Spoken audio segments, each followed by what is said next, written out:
प्रार्थना करो, परीक्षाएं आ रही हैं, प्रार्थना करो, प्रार्थना तुम्हें परीक्षा में पढ़ने से बचा लेगी। आप जानते हो इनमें से किसी ने भी प्रार्थना नहीं की। अब 5 मिनट सुनिए। जो लोग सच में प्रार्थना का महत्व नहीं जानते, अब सुनिए। जब जीसस ने कहा प्रे, दुआ करो, उन्होंने नहीं की। जानते हो दोबारा यीशु ने उन्हें बताया कि तुम प्रार्थना क्यों नहीं कर पा रहे? तुम चाहते हो लेकिन होती नहीं। ये कहा गया है, शरीर तुम्हें पकड़ के बैठा है पर तुम्हारी स्पिरिट विलिंग है। आप जानते हो आप में से कुछ लोग प्रेयर क्यों नहीं कर पाते? क्योंकि आपने अपने शरीर की इतनी मानी है, आपने जो इसको खाने के लिए चाहिए उसको दिया है, इसको जैसे रहना है, जैसे करना है, आपने उसको रहने दिया है। और अब ये इतना जिद्दी हो गया है कि अब आपकी भी नहीं चलती इसके सामने, अब आपकी भी नहीं चलती। मुझे कभी कभी लगता है हम विश्वासियों को एक उपवास करना चाहिए। और जानते हो वो उपवास कौन सा? आज सारा दिन फोन नहीं लेंगे, दिस टाइप ऑफ फास्टिंग। और आप देखो आपका फोन वहां पर पड़ा रहे, आपको हो क्या रहा है अंदर से?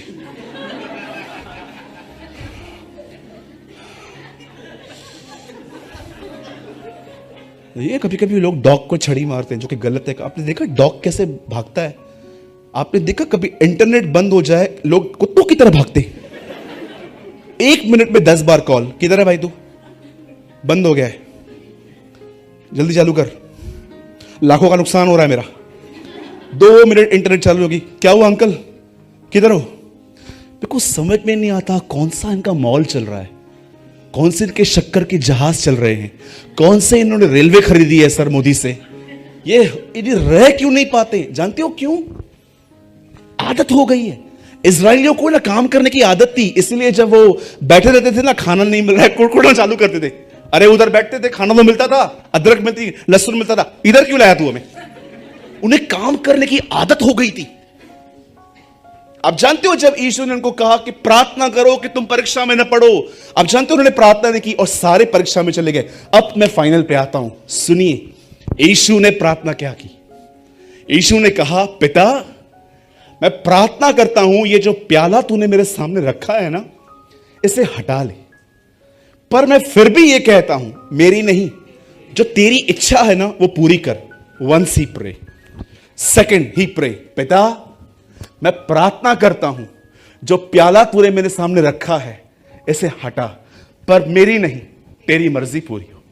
Second, third time same words same prayer, 1 hour 1 hour 1 hour, 3 घंटे वो दुआ में बैठा। अब यहां देखिए, जानते हो प्रेयर क्या करती है?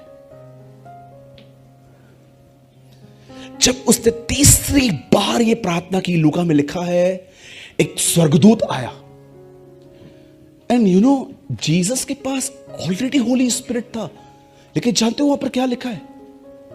एंजल उसको पावर ऑफ गॉड देने आया। आप बिलीव कर सकते हैं? यीशु के पास ऑलरेडी पवित्र आत्मा है, यीशु ऑलरेडी भरा हुआ है, लेकिन एक एंजल आया और लिखा है उसने उसे ताकत दी। और जानते हो जब उसे सामर्थ मिली उसके बाद ही नेवर प्रे। अब पढ़ के देखिए, चौथी बार वो प्रार्थना दोहराई नहीं गई है।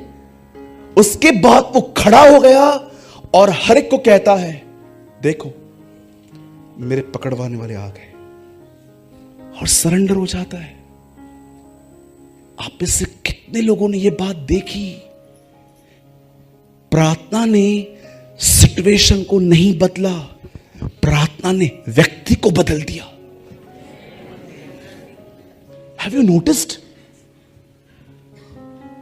बहुत बार प्रार्थना हो सकता है आपके इर्द गिर्द का माहौल न बदले, बट दिस इज गारंटी वो आपको बदल देगी। Trust me. आप में से बहुत लोग सोचते होंगे इतने लंबे अरसे से हम दुआ कर रहे हैं पापा के उद्धार के लिए, मम्मी के उद्धार के लिए, चाचा के उद्धार के लिए, इतने साल से प्रे कर रहे हैं कि पड़ोसियों से हमारी बात अच्छे से हो, लड़ाई झगड़े होते, कोई बदलाव ही नहीं आ रहा। जानते हो क्यों नहीं आ रहा? खुदा ने क्यों रहने दी है चीजें? फॉर वन रीजन, परमेश्वर परिस्थितियों को बदलने से ज्यादा आपको बदलना चाहता है। सुनिए, ये एक हारी हुई दुआएं हैं कि अगर आप खुदा से कहते हो कि ये चीजें ठीक नहीं करेगा तो कैसे होगा। आप जानते हो पौल अपना हर लेटर दुआ के साथ शुरू करता था। आप है ना कभी कभी पूरा हफ्ता लीजिए और पौलुस की दुआएं पढ़िए, आपको इतना सीखने मिलेगा। और जानते हो जब वो एफिशिएंस के लिए प्रार्थना करता है तो क्या कहता है? पिता हमारे प्रभु परमेश्वर, मैं दुआ करता हूं तू इन्हें भीतरी मनुष्यत्व में बलवंत कर। आपको पता है पौल विश्वासियों के लिए प्रार्थना क्या करता है?